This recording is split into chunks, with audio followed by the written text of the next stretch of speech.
Mbola faly miarabantsika indray amin'ity takariva ity. Lohahevitra anankiray vaovao no entina amintsika indray. Lohahevitra mitondra ny lohateny hoe mijery an' Jesosy.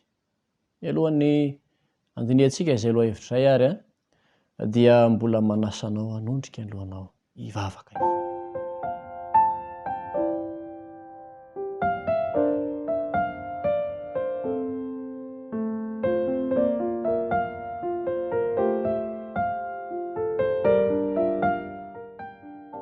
Jehovah Andriamanitra ray tsara sy masina ny an-danitro. Misaotranao izahay satria mbola manana tombonandro vaovao indray ahafahanay mianatra ny amin'ny fijerevana an' Jesosy Kristy ilay zanakao. Ampirezony fonay Jesosy io mba hitodika sy hifantoka tanteraka eo amin'i Jesosy ny fijerinay. Ny anaran'i Jesosy. Amen.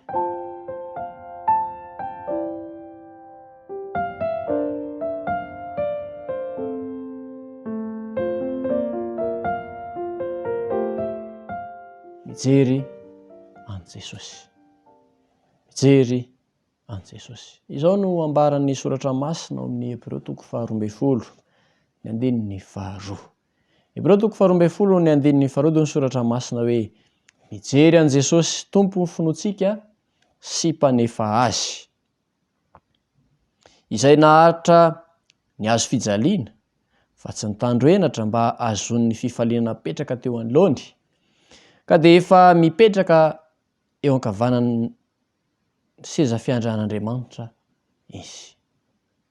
Mijery an' Jesosy manasa antsika ny soratra masina ary miantso antsika ny Baiboly izay tenin'Andriamanitra mba hijery an' Jesosy Kristy. Inona tokoa moa no hitan'io masontsika io mandrakariva? Izy ity mpandinika anankiray ny tenina na hoe rehefa mijery ny tenako aho dia tsy hitako izay antony tokony ahavovonjy aho. Fa rehefa mijery an' Jesosy kosa aho dia tsy hitako izay antony tokony hahavery aho. Izany hoe azo antoka izany ny famonjena rehefa Jesosy Kristy no tazan'ny masoko. Rehefa Jesosy no hitako dia azo antoka ny famonjena. Fa raha ny tenako na zavatra hafa no hitako dia sarotra ho ahy tokoa no voavonjy. Ny antsoin'ny soratra masina dia mazava manao hoe mijery an' Jesosy tompo finoantsika. Iza no hitanao, iza no jerenao. Fa i Jesosy manao ahoana nefa moa no tokony ho hitanao. Ny Jaona 3:4 dia milaza amintsika hoe fa tahaka ny nanaratan'i Mosesy ny menarana tany anefitra no tsy maintsy hanandratany ihany koa ny zanak'olona. Rehefa natao tamin'Andriamanitra tokoa manko ny zanak'Israely dia nandefa ny menarana Andriamanitra mba hanafay azy ireo. Izay voakaikitra ny menarana dia maty. Ary fahafatesana no vokatry ny tsy fiekena, tsy fanekena, tsy fanarahana ny tenin'Andriamanitra. Noho izany dia nanome vahaolana nefa Andriamanitra ny teny tamin'i Mosesy hoe manaova ianao menarana varahana dia hatsangano izany. Ka izay mijery an'izany dia ho velona izy. Dia ao Jesosy rehefa nanazava tamin'ity fariseho hoe tahaka ny nanandratana ny menarana tany anefitra. Ny fanandratana an'i Jesosy dia tsy mba tahaka ny fanandratana izay ataon'ny olombelona. Fa teo amin'ny hazo fijaliana Jesosy Kristy no nasandatra.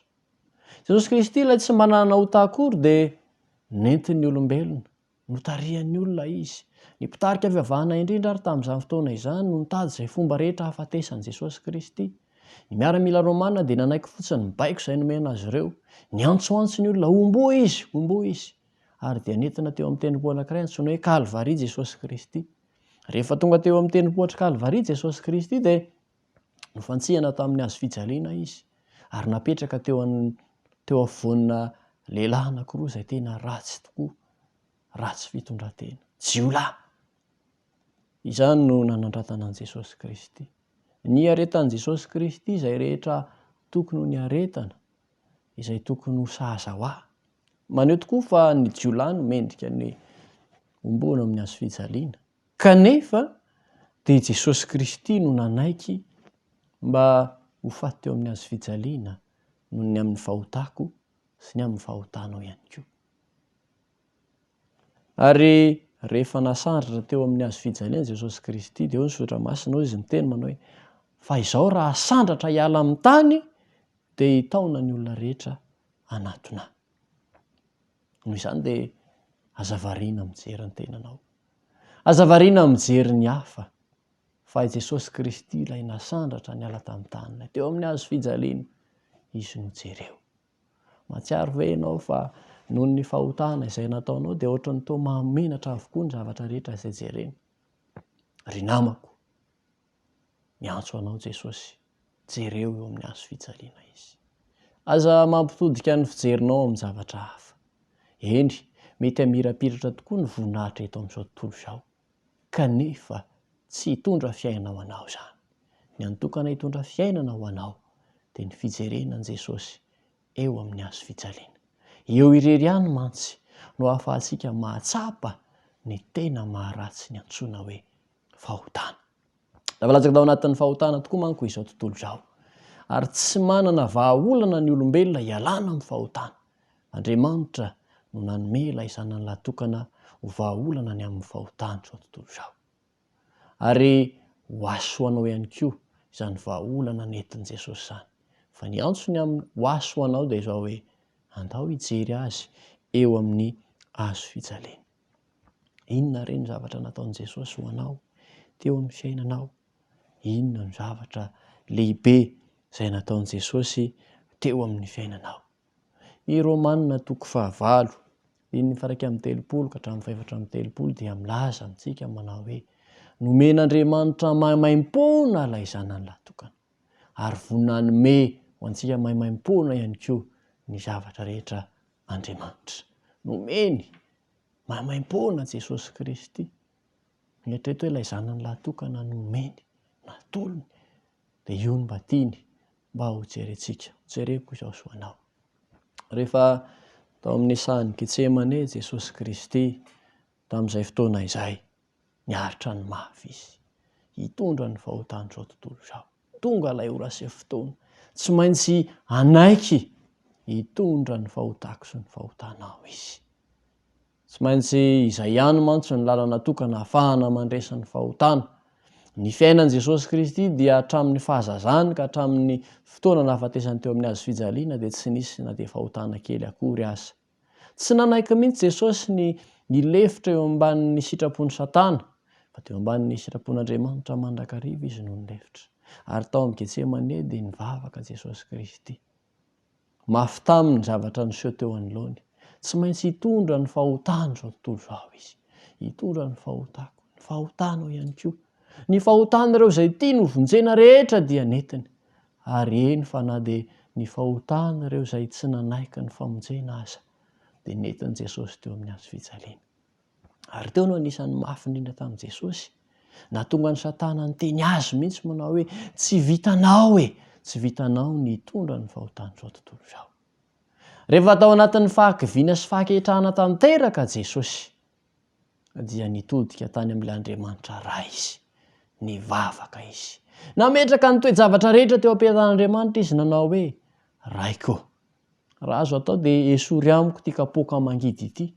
Mangidy satria izao izy tsy maintsy ho faty eo amin'ny hazo fijaliana, kanefa efa tsinjo Jesosy teo sady ihany koa fa isy ireo izay andahany famonjena izay atolony.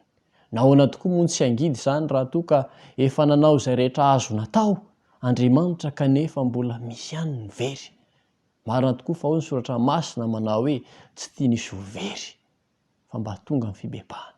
Kanefa Andriamanitra tsy manery ny safidin'ny olona fa manome safidy malalaka, ka noho izany dia avelan'Andriamanitra tanteraka mihitsy ny olombelona mba haneo an'izay safidiny izay. Ka miantso antsika ny soratra masina mba tsy hahatonga antsika ho diso safidy dia hijery an Jesosy Kristy. Ijery azy mba mampitodika kely ny saina ao am' Jesosy tao Getsemane. Eritreto ane zany zavatra niainany zany, nitalao izy, nipatrapatraka ny rany tamin'izay fotoana izay. Ary izy rery, ny mpianatra izay nanaraka azy aza tamin'io fotoana io de zary natory fa izy rery no any sisa mba niatrika. Fa ny nahafinaritra de izao, nametrany teo am-pelatanan'ilay ray. Jesosy Kristy dia nametraka ny zavatra rehetra teo am-pelatanany ray. Ary raha mijery an' Jesosy ihany koa isika zany dia te-hiteny amintsika ny soratra masina manao hoe apetrao eo am-pelatanany ray ny zavatra rehetra. Satria izay no ohatra nomeny Jesosy raha nandalo atsarotra izy teo amin'ny hazo fijaliana dia nanaiky Jesosy ary mbola napetrany teo am-pelatanany ray. Tadidinao ve rehefa nialaina Jesosy dia izy hoe ray io, apetraka eo am-pelatananao ny fanahiko. Tadidinao ve rehefa noesoana Jesosy teo amin'ny hazo fijaliana dia hoy izy hoe ray io, mamela ny elony fa tsy fantany izay ataony. Ary rehefa mijery an' Jesosy isika dia zary lasa manana an'izany toetra izany. Fa raha mijery ny hafa isika dia manjary lasa ny toetra ny hafa izay jerentsika anie no mifindra aty amintsika. Io izay jeren'ny masontsika ihany no any lasa alaintsika tahaka, ka ny ohatra tsara alaintsika tahaka indrindra dia tsy iza tsy akory fa Jesosy Kristy izany. Inona tokoa moa ny zavatra ataon'ny olona raha toa ka ny olona no jerentsika? Izao ny zavatra misy. Jaona 7:4-5 dia mitantara amintsika ny fihetsik'ireo fariseo hitady hampanganana Jesosy. Jereo anie izay nataon'izy ireo hoe hitady hampangana ny hafa ary tsy vitan'izany fa mitady olo-kafa ihany koa izay latsaka ao anatin'ny faharatsiana sy ny fahalavona mba hoentina hampangaina. Nentin'ireto fariseo teo anatrehan' Jesosy vehivavy anankiray izay nijangajanga. Ary tena izay tokoa ny fiainan'ity vehivavy ity, mpijangajanga tokoa izy. Kanefa dia izao ny zavatra nisy ry havana. Nentina teo am' Jesosy izy. Tsy nijery zavatra hafa teo amin'ity vehivavy ity, ireto fariseo ireto, fa ny zavatra nijereny dia izao hoe io misy vehivavy anankiray nijangajanga izy io. Ndao hoentina eo anatrehan' Jesosy izy io, anontaniantsika an' Jesosy ny heviny hoe inona re no hevitra izay andraisan'i Jesosy an'io vehivavy io. Fa raha ny lalàna mantsy dia tokony ho toraham-bato io vehivavy io. Ao ambadiky ny hevitra izy ireo dia izao hoe raha toa ka mamela ny vehivavy io Jesosy dia mandika ny lalàn'i Mosesy izay tokony hitoraham-bato azy. Kanefa koa raha toa ka mampamono azy izy dia ny Romanina indray. Izany hoe efa hevitra matipaika ny fiampangana izay nataon'ny hafa. Ary izany no toetran'ny olombelona.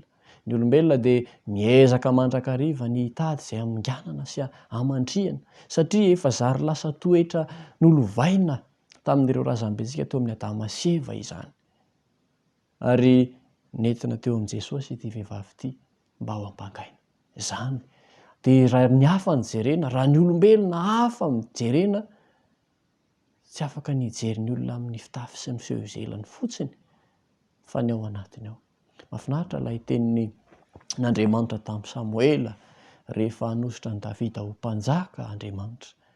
Dia rehefa naroso teo anoloan'i Samoela mpaminandry, ilay mpaminan'Andriamanitra, nanao zavatra lehibe ho an'ny fine Israely ity Samoela ity. Amin'ny maha-olombelona azy anefa dia natao nampanaovina iraka anankiray izy hoe ndany ianao makany amin'ny fianakavian'i Jese fa any misy zazalahy anankiray mba hosorona ho mpanjaka ho aho sy Jehovah Andriamanitra. Dia nandeha izy, vao nahita ny Eliaba sy ny tsanganany sy ny hatsaran-tarehan'ny Eliaba izy dia izy hoe ity tokoa ny vaositry Jehovah.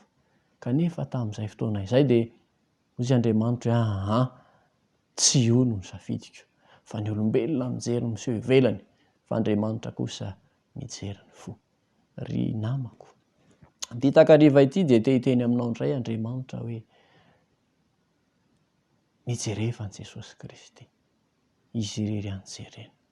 Fa raha mijery ny tenanao ianao dia ahita tanteraka mihitsy hoe inona tokoa moa no antony tokony ahavoavonjy anao. Izay rehetra nataonao, izay rehetra nankinina taminao dia toa ohatry ny miteny avokoa hoe tsy vitako ny nampanaovy ny raha ahy. Fa Jesosy nahatanteraka an'izany. Izy ilay tokana izay any azon'ny olombelona rehetra famonjena. Ary raha mijery azy isika dia azo antoka ny famonjenantsika. Azo antoka fa tsy ho very isika. Miantso anao Andriamanitra amin'ity anio ity. Araka ny ambarany Hebreo 12:12. Mijery an Jesosy Tompo ny finoantsika sy mpanefy azy. Raha toy ny masonao hatramin'izay lasa izay, ka mbola mety variana nijery zavatra hafa. Mety toetran'olona ve? Mety ny toetranao manokana ve? Amboary zany amin'ity anio ity. Andao hijery an Jesosy. Fa ilay vehivavy izay nentina nampangana teo anatrehan Jesosy anie, rehefa tonga teo amin'i Jesosy izy teo, Jesosy hoe izao ihany koa dia tsy manameloko anao. Ary izany ihany koa no mbola teny tian'Andriamanitra hoentina aminao amin'ity anio ity. Tian'Andriamanitra loatra ianao. Fa tokana nefa ny fanafody dia ny fijerena an Jesosy Kristy irery ihany, izay nataony ho anao jerena. Ny fahafatesany teo amin'ny hazo fijaliana dia noho ny aminao zany. Ny niaretan'ny tao a Getsemane dia noho ny aminao zany. Ary na dia ny ampangana aza izy dia mbola noho ny amiko sy noho ny aminao ihany koa. Notadiavana izay ampanganan Jesosy. Ny hafa ny mety hampanga, fa Jesosy kosa dia vonin'Andray mandrakariva. Koa alao hery ary fa tianao Jesosy ary tsy hanary anao izy. Dia mbola hiaraka hivavaka isika.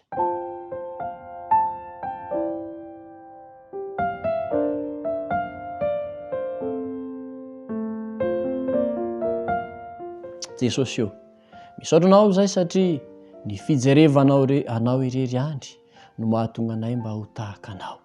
Satria rehefa mijery anao izahay dia ho zary lasa hanananay ny toetranao. Ko ankehitriny dia ampahirezo ary ny fonay. Mba tsy jery zavatra hafa ankoatra ny anao irery ihany, fa mba ho voova ao aminao tokoa izay. Anaran'i Jesosy. Amen.